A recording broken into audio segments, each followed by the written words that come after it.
मुद्दों से, अपने एजेंडे से और समाधान जो जनता को चाहिए और जो हम देने जा रहे हैं। जी।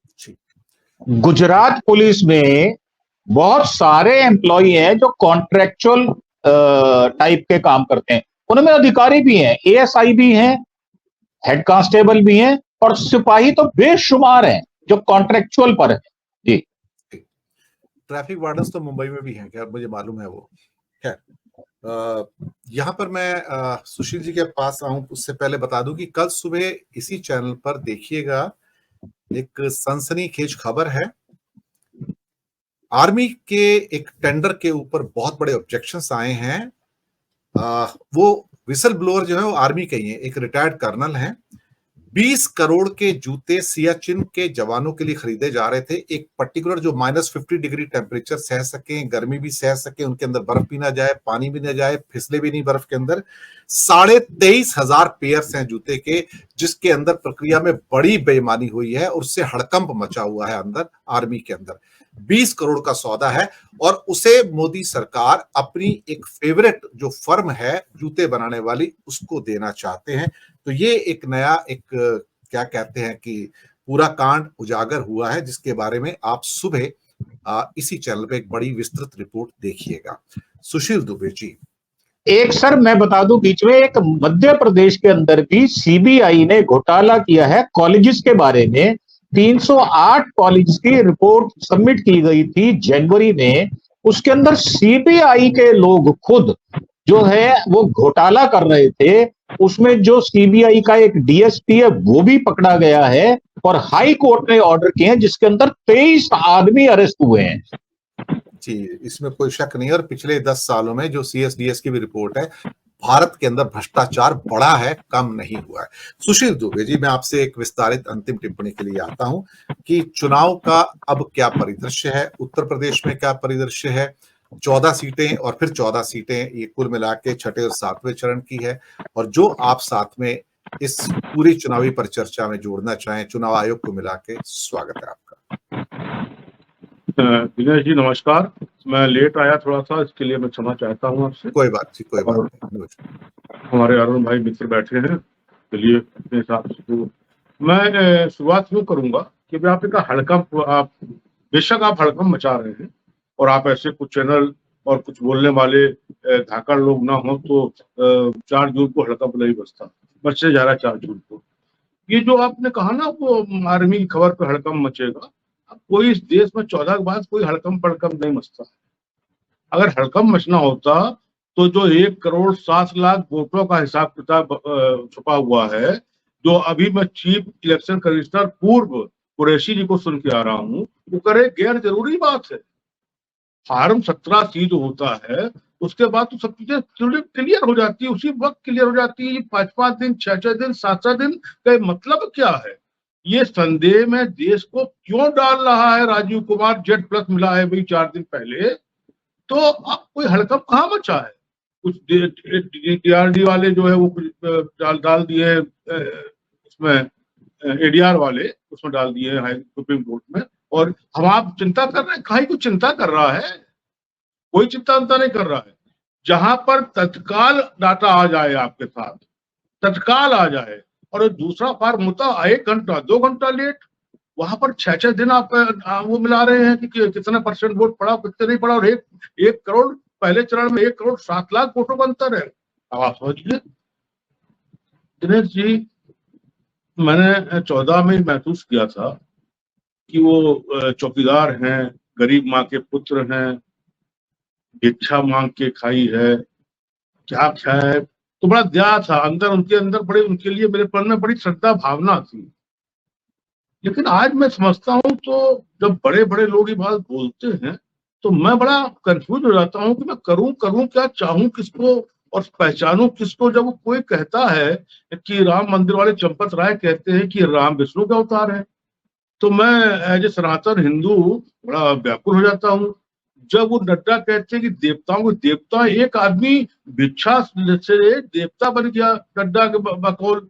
एक आदमी कहता है कि वो जगन्नाथ, भगवान जगन्नाथ दक्षिण के वो भक्त हैं मोदी के। कैसे कैसे, और भी एक ने सज्जन ने और कुछ कहा है। तो इस टाइप से जब बातें आती हैं तो मुझे लगता है कि कहाँ जाऊं, किस खाड़ी में जाके गिर पड़ूं, किस गंगा में जाके डुबकी लगा लूं, कहाँ पर वो नहीं डुबकी ऐसे करके वो घुस जाते हो डप से नीचे आके, वो कर लूं।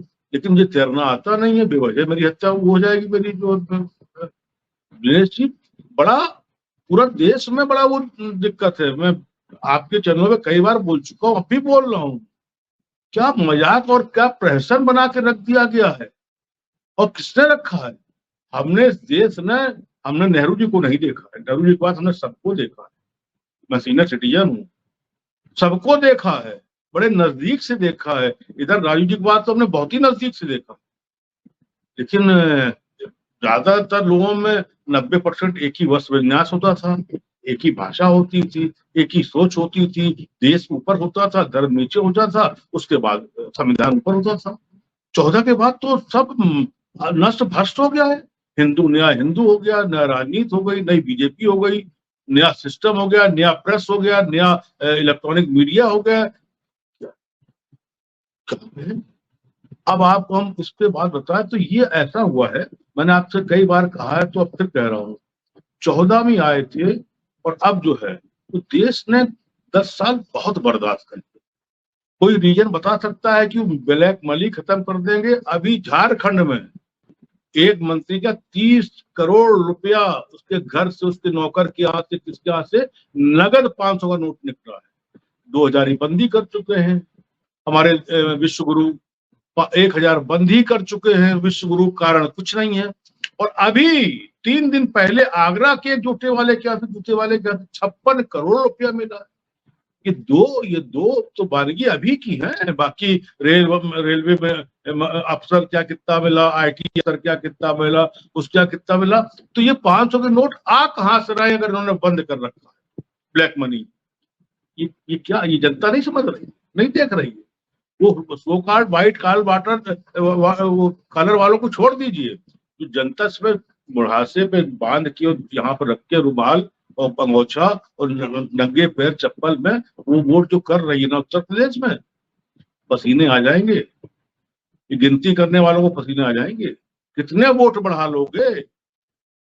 ये पूरा चुनाव, मैंने पहले चरण के चुनाव सहारनपुर से लेके और 5वें चरण तक के एक एक चुनाव का मैंने सर्वेक्षण किया, आपको मालूम है। और सबके सर्वेक्षण उसी दिन शाम को आ जाते हैं रात में। मुझे 2-2, 2.5, 3-3 लाख लोग देख रहे हैं। खैर, मैं आज भी कल के सर्वेक्षण आपको आएंगे 14 सीटों पे। गदर है इसमें, इन 14 सीटों पर उत्तर प्रदेश की बात बहुत लंबे उस पर नहीं जाऊंगा, बहुत कुछ है, बहुत बातें आप जानती है। मेरा स्वभाव में जो कैसा तीखा बोलता हूँ, क्या बोलता हूँ, तो बात कुल मिला के 14 सीटें हैं। कल 4 BSP की थी, 1 सपा की थी 19 में और 9 महामानव की थी। मोदी वाली बीजेपी की थी, बीजेपी की नहीं थी, मोदी वाली बीजेपी की थी, जिसमें इसमें 42% लोग कांग्रेस के, सपा के, भाजपा के, असम के और त्रिपुरा के, वो लोग इसमें आ चुके हैं। इसलिए वो विचार अब अटल जी वाला, अडवाणी वाला विचार नहीं रह गया, इसलिए मोदी वाली बीजेपी, इसीलिए वो राम को लेके आते हैं। खैर, जो कल वोटिंग हो रही है वो हो रही पूर्वांचल में, पूर्वांचल में वोटिंग हो रही है भाई साहब। और ये हो रही है दिनेश जी, डुमरियागंज से शुरू होगी और खत्म होगी जाके मछली शहर पे, प्रतापगढ़। इसमें जो ठाकुरों वाला चल रहा है वो तो चल ही रहा है, इसमें इंटैक्ट वोट हो चुका है। पिछली बार क्या था, देखिए मैंने आपसे कहा, फिर मैं फिर कह रहा हूं, आपके उत्तर प्रदेश में जो लपोकी पार्टियां थी वो 0 हो चुकी। जैसे घोषी था, आजमगढ़ हार गए थे ये अखिलेश, उनके वो दरमियान, उसमें 1.5 लाख वोट गुड्डू जमाई ले गया था BSP वाला, आज वो सपा में है। आप उसमें टिक कर दीजिए, कौशंबी टिक कर दीजिए। अब क्या हुआ है, अब वहां पर BSP आपके उत्तर प्रदेश में शायद नक्शे पर नहीं, जिसे कहते देखने वाली, वो 12% वोट था, देखने वाली स्थिति में आएगी। ओवैसी और मौर्य और पल्लवी और जितनी जितनी थी वो सब 0 हो चुके। जो एक मौर्य बड़ा स्वामी प्रसाद क्या था, बड़ा भारी नेता था उत्तर प्रदेश का, अपने अस्तित्व की लड़ाई लड़ रहा है कि उसको 10,000 वोट मिल जाए, 5,000 वोट मिल जाए। ये स्थिति है पूर्वांचल की। यहाँ पर क्या हुआ है, उत्तर प्रदेश में इन 14 सीटों पर मुसलमान इंटैक्ट 90%। क्या करेगा चुनाव आयोग? कितना बदल देगा? दलित तो मालूम है कि उत्तर प्रदेश का चुनाव नहीं है और मायावती मुख्यमंत्री बनने नहीं जा रही है। खड़गे मुख्यमंत्री देश के प्रधानमंत्री बन सकते हैं, इसलिए वो 70%, 90% में, 100% में 70, 60, 70 के बीच में दलित और वोट दे रहा है। अखिलेश तो पीडीए के नाम पे 70%, 60% बीच में पिछड़ा, अति पिछड़ा वोट दे रहा है। और जो जिस जात का है, जो जिस जात का है, वो अपने हिसाब से जातों को मैनेज कर रहा है।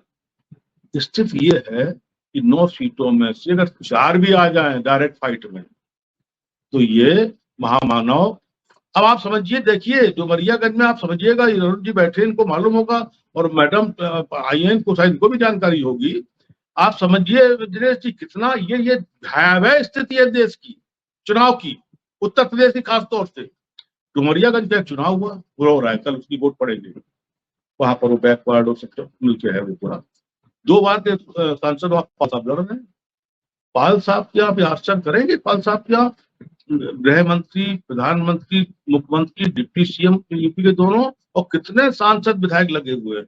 उसका वहां पर आके हमारे योगी जी कहते हैं, वहां का प्रत्याशी सपा से है तिवारी जी, हरशंकर तिवारी के पुत्र, जो 2 बार संत कबीर नगर से एमपी हो चुके हैं, जो माफिया नहीं है।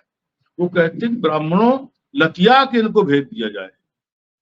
लतिया के मुख्यमंत्री जी कह रहे हैं हमारे आदरणीय संत कि लतिया के भगवा दो यहाँ से डुमरियागंज। अरे वही कह देते हरा दो, पुनः हरा दो, पुनः पाल साहब को जिता दो।